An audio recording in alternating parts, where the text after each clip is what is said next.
Today आज मैं पढ़ाऊँगा आपको वर्ड के बारे में। पिछली वीडियो में मैंने जो इंग्लिश लैंग्वेज का ऑल फॉर्मेट बताया, कैसे English language sounds, letters, word और उसके बाद फ्रेज, क्लॉज, उसके बाद सेंटेंसेस और सेंटेंसों को मिला कर के ही इंग्लिश लैंग्वेज बनती है। आज मैं वर्ड के बारे में बताऊँगा। वर्ड क्या होता है? मीनिंगफुल साउंड्स होता है। वर्ड क्या होता है? मीनिंगफुल साउंड्स होता है। यहाँ से ही वर्ड के थ्रू हम पार्ट ऑफ स्पीच पे जाते हैं कि पार्ट ऑफ स्पीच क्या होती है। किसी वर्ड का फेस डिसाइड नहीं करता है उसकी पार्ट ऑफ स्पीच, उसका उस वर्ड का फंक्शंस डिसाइड करता है पार्ट ऑफ स्पीच कि ये वर्ड नाउन है या एडजेक्टिव है या प्रोनाउन है। तो हम वर्ड के बारे में पढ़ेंगे, यानी कि उसकी डेफिनेशन के बारे में पढ़ेंगे। The combination of letters what which represent completely sense is known as word. यानी कि अगर वर्डों का कंबाइन किया जाए लेकिन उसका कम्प्लीटली सेंस निकलना चाहिए, या यूँ कहें कि मीनिंगफुल साउंड्स निकलना चाहिए, तब उसको वर्ड कहेंगे, अदरवाइज उसको वर्ड नहीं बोलेंगे। यहाँ पर मैं कुछ एग्जांपल लेना चाहूँगा। I would like to take one example here. GDOO, ये क्या है? नो वर्ड है। हाँ, कम्बाइनेशन है लेकिन इसका मीनिंगफुल साउंड्स नहीं है या कम्प्लीटली सेंस नहीं है, इसीलिए यहाँ पर GDOO क्या है? नो वर्ड है। गुड, GOOD, गुड, ये वर्ड है। यहाँ पर क्या है? मीनिंगफुल साउंड निकाल रहा है। क्या निकाल रहा है? मीनिंगफुल साउंड निकाल रहा है, या यूँ कहें कम्प्लीटली सेंस निकाल रहा है, मीनिंगफुल साउंड्स निकाल रहा है। ये हम अब पढ़ेंगे क्या? वर्ड फॉर्मेशन, यानी कि वर्ड फॉर्मेशन के बारे में हम डिटेल्स पढ़ेंगे कि वर्ड किस तरह बनता है, उसमें किस प्रकार के प्रीफिक्स, रूट और सफिक्स ऐड होते हैं और उनका अलग अलग क्या फंक्शन होता है, वो मैं आपको बताऊंगा।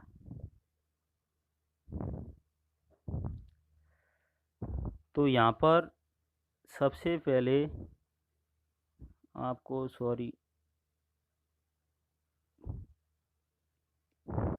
तो वर्ड फॉर्मेशन के बारे में पढ़ेंगे कि वर्ड किस तरह बनता है।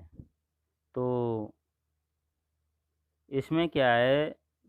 प्रीफिक्स, फिर रूट, सफिक्स। यानी रूट के पहले जो रूट्स क्या होते हैं? Basic unit of any word. ये रूट होता है किसी वर्ड की, क्या बेसिक यूनिट होती है। जो क्या है, अगर उसमें प्रीफिक्स ऐड कर दिया जाए तो वर्ड बन सकता है, और उसमें सफिक्स पीछे ऐड कर दिया जाए तो वो क्या है? वर्ड भी बन सकता है। और ये बाकी क्या है? प्रीफिक्स और सफिक्स, उन दोनों को हम क्या कह सकते हैं? अफिक्सेस के नाम से जाना जाता है। और अफिक्सेस के नाम बारे में आपको आगे डिस्कस करूँगा, अफिक्सेस क्या होता है। तो यहाँ पर रूट, रूट क्या होता है? Basic unit of a word. कुछ एग्जाम्पल भी लेना चाहूँगा यहाँ पर के एग्जाम्पल के जरिए से अच्छा समझ में आता है, तो एग्जाम्पल भी लेना ज़रूरी कंपलसरी होता है। अगर अगर रूट वर्ड हेल्प में यदि हम अन इसमें प्रीफिक्स ऐड कर दें और उसके बाद रूट वर्ड हेल्प में अगर फुल ऐड कर दिया जाए तो वो पूरा वर्ड बन जाता है अनहेल्पफुल। और इसमें एक और एग्जांपल है काउंट। काउंट क्या होती है? एक वर्ब होती है। अगर काउंट में अगर हम अन प्रीफिक्स ऐड कर दें और काउंट रूट वर्ड में अगर हम एविल ऐड कर दें तो अनकाउंटेबल बन जाता है।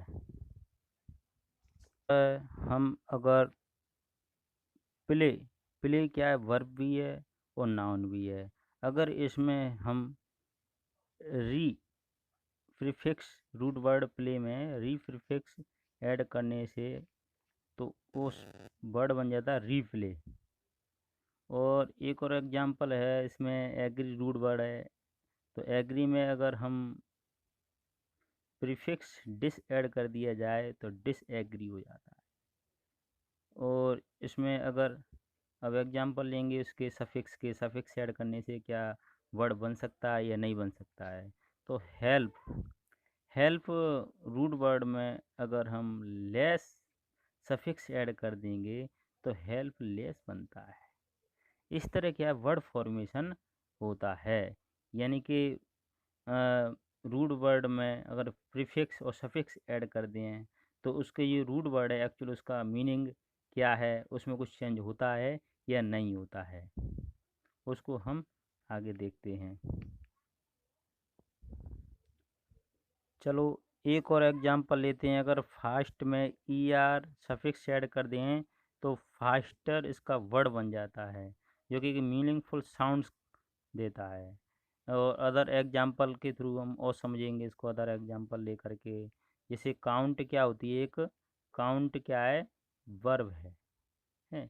अगर इसमें हम सफिक्स एविल ऐड कर दिया है, एविल का खुद अपने आप में मीनिंग होता है योग्य होना, तो काउंट वर्म में अगर एविल ऐड कर दें तो काउंटेबल बन जाता है, जो कि एक एडजेक्टिव की तरह कार्य करता है। यानी काउंट वर्म में अगर हम सफिक्स ऐड कर दें तो काउंटेबल बन के उसमें जो वर्ड का जो पार्ट ऑफ स्पीच है वो एडजेक्टिव निकलता है। तो अगर काउंट वर्ड एक और इसी में और देखते हैं, काउंट वर्ब में अगर अन इसमें सफिक्स और एविल अगर अगर हम इसमें एविल ए सफिक्स ऐड कर देते हैं तो क्या है, काउंटेबल अनकाउंटेबल तो बनता ही है, लेकिन खुद एविल का एक सेपरेट मीनिंग रखता है। एविल जो वर्ड है खुद अपने आप में सेपरेट मीनिंग रखता है, जैसे योग्य। लेकिन क्या है, ये प्रीफिक्स अन है, इसमें क्या है, इसका नॉट सेपरेट मीनिंग या कोई इसका सेपरेट मीनिंग नहीं रहता है। तो इसके बाद क्या है, इस अन और ये एविल क्या होते हैं, अफिक्सिस कहलाते हैं, क्योंकि प्रीफिक्स और हम सफिक्स से को क्या है अफिक्सिस बोलते हैं। तो अफिक्सिस के बारे में थोड़ा और पढ़ते हैं आप।